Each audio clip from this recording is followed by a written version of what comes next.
Hi guys, in this video I just want to talk briefly about the history of TMS. When was it invented and why? And again, feel free to ask me any questions if you want to go deeper after this short video. So TMS was brought to the clinic in 1985. It was a publication by Dr. Anthony Barker, who was in Sheffield in the UK. And the publication was about the use of TMS on patients with depression. And originally TMS was called the Sheffield magnet because it was invented in Sheffield in the UK. It was invented because of depression, because we already knew back in 1985 that the majority of people, more than 60%, taking medications for depression did not improve enough or had too many side effects to the medications. So TMS was invented, and that is kind of a stigma in a sense that is still caring for medication-resistant depression. We know in reality that anybody with depression, they don't need to be medication-resistant, could actually, in theory, benefit from TMS. But still the idea in too many people is that unless you are resistant to medications, you shouldn't do TMS. And in reality, in our clinics, we're seeing more and more worldwide patients that don't want to take medications, or patients that have already tried medications, like in the original idea of TMS, and simply didn't feel better. So invented almost 40 years ago for that, for medication-resistant depression.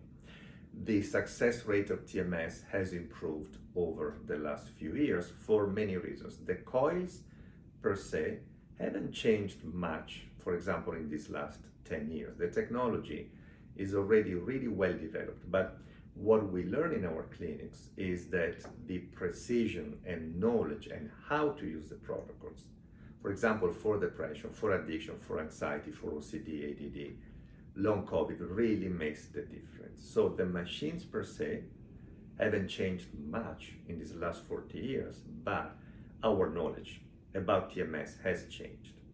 As a matter of fact, there are more than 24,000 studies as we speak. It's October 2024. On TMS, more than 24,000. So you can imagine how vast the domain of knowledge on TMS has become, and this is why TMS has become its own science and its own discipline. There are specific international TMS meetings right now just focused on TMS, and this is why TMS, when used it properly, like in our clinics we do, can really create incredible improvements and results in patients.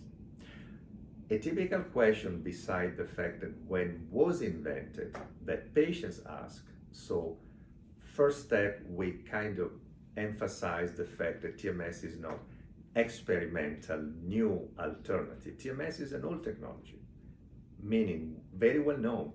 Millions of people have used TMS already. So some patients are scared. They think that it's like ECT, and as you know, as you will learn, it's not. But also too many patients believe that it's something new and experimental that we don't know, in other words, what it does to our brain. That is absolutely not true. It's not new. It wasn't invented yesterday. And we have almost 40 years of data to prove, for example, that TMS is beneficial in many conditions, and that the side effects, when people know how to use it, are really minimal and almost negligible, and in a minority of patients, less than 10% in our experience.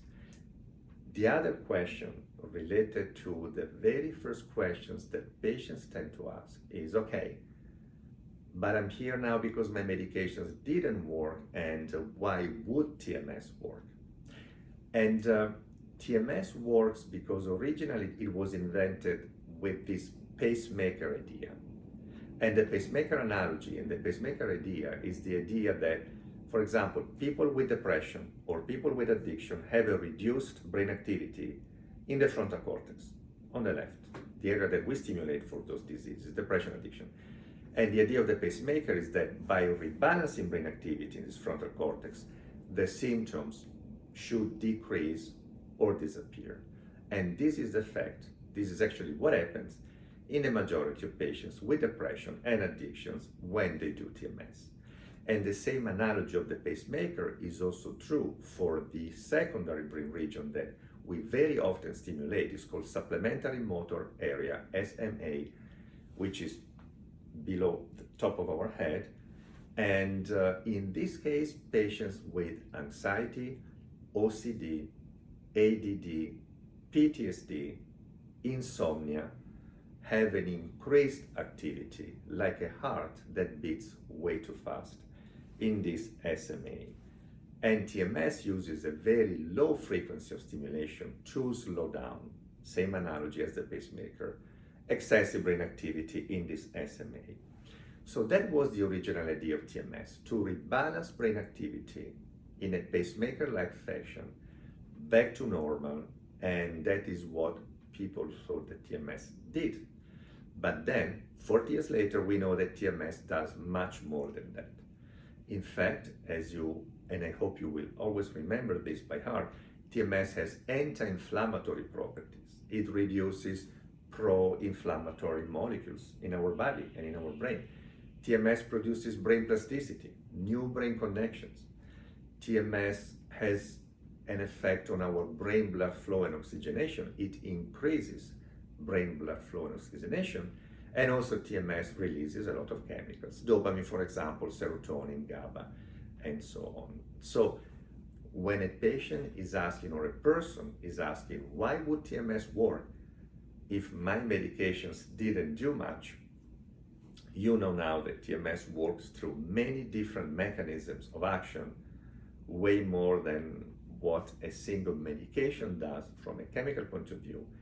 And this is why we see such a high percentage of success in people that have already tried medications for their anxiety or depression or insomnia or OCD or addictions or PTSD.